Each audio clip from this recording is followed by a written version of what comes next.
Bienvenue dans cette nouvelle vidéo. Aujourd'hui, j'ai eu envie de tourner cette vidéo et je crois qu'elle va beaucoup vous apprendre parce qu'elle va beaucoup aussi m'apprendre rien qu'en vous parlant de ce sujet. Ce sujet, c'est en fait le développement de l'Afrique. Je suis là dans une clinique, donc j'ai pas envie de parler fort pour ne pas déranger les patients. En fait, c'est là que je comprends vraiment pourquoi l'Afrique est en train de venir avec tant de force, est en train de grandir en fait. Je sais pas si quand même vous vous rendez compte, mais quand même pour vous qui vous rendez compte, est-ce que vous vous êtes déjà posé cette question, vous vous êtes déjà dit mais attends, mais qu'est-ce qui est en train de donner tant de force à l'Afrique? Qu'est-ce qui est en train de faire évoluer l'Afrique en fait? Moi je vais en parler de ça avec vous aujourd'hui. Donc si ce que je fais vous plaît, si mes contenus vous plaît, n'hésitez pas à vous abonner sur cette chaîne pour ne plus rien rater. Je fais des vidéos une fois par semaine ou 2 vidéos par semaine, donc si ça vous plaît, abonnez-vous, activez la cloche de notification pour ne plus rien manquer. Donc le sujet dont je voulais vous parler aujourd'hui, c'est le développement de l'Afrique. Qu'est-ce qui est en train de donner tant de force au développement de l'Afrique et que rien ne peut plus arrêter et que là on va continuer jusqu'à que l'Afrique prenne sa place qu'elle avait avant. Comme le disait Cheikh Anta Diop, qu'il y avait des millions d'années, c'est l'Afrique qui servait en fait tous les autres pays, tous les autres continents. C'est l'Afrique qui les servait, donc tous les autres continents dépendaient de l'Afrique. Et maintenant l'Afrique dépend des autres pays d'Occident, l'Orient et tout ça. Donc maintenant, c'est cette place que l'Afrique elle avait avant qu'elle est en train de reprendre. Et comment elle est en train de reprendre cette place? C'est à cause de l'ère de l'information. À l'ère industrielle, c'était un peu difficile parce que là, c'était pas facile de faire passer les informations. Mais là, avec l'ère de l'information, tout le monde est connecté, tout le monde a son téléphone sur les médias. Il y a plein de youtubeurs, plein de facebookers, plein de tiktokers. Les gens sont là en train de partager les réalités africaines. Et les gens commencent à ouvrir les yeux.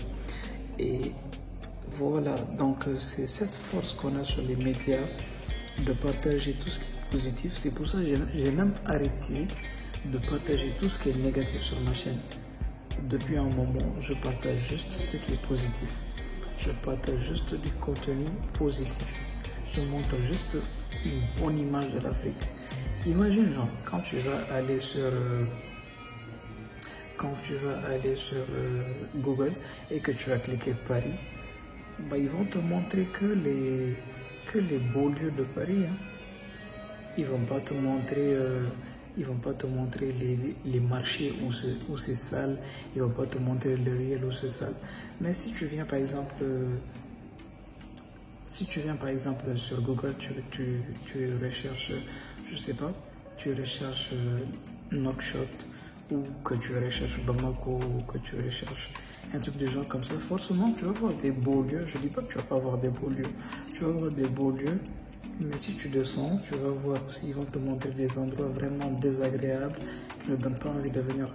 Alors que dans chaque pays, il y a des endroits propres et il y a des endroits sales. Donc maintenant, ces images positives que l'on compte, il y a beaucoup de gens qui se sont vraiment engagés à ça, je ne suis pas le seul. Il y a beaucoup de gens qui sont engagés sur YouTube à montrer que des images positives de l'Afrique. Donc maintenant, ces images positives, en le voyant tout le temps, avec plus les années vont passer et plus ça va changer en fait le paradigme des gens qu'ils ont sur l'Afrique. Les gens qui croient que, je sais pas, que l'Afrique c'est mauvais, ou bien qu'il n'y a pas d'avenir ici, ou bien que là c'est que la poubelle, là c'est que la guerre. Pourquoi les gens croient que l'Afrique c'est juste la guerre, c'est juste le problème, c'est juste je ne sais pas quoi? C'est à cause des médias. c'est à cause des médias. Si les médias n'existaient pas, les gens n'allaient pas croire tout ça. C'est parce qu'ils diffusent tout le temps au Mali, telle personne est morte, telle personne a fait ça, telle personne a fait ça.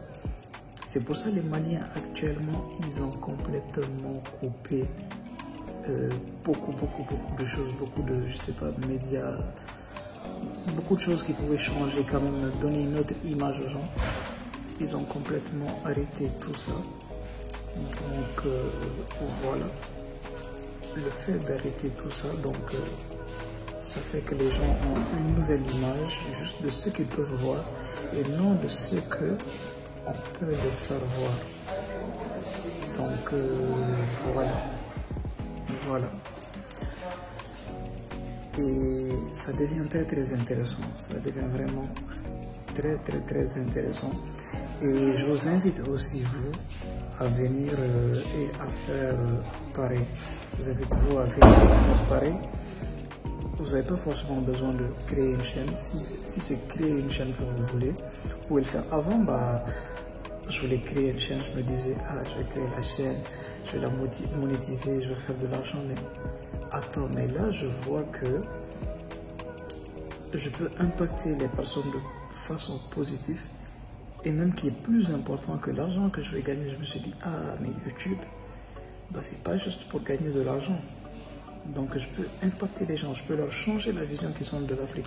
Parce que plusieurs personnes sont venues me dire, il y a 20 ans, il y a 15 ans, je ne suis pas allé en Afrique, je ne suis pas allé dans mon pays natal, dans ma ville natale, mais j'aimerais tellement y aller et tout ça.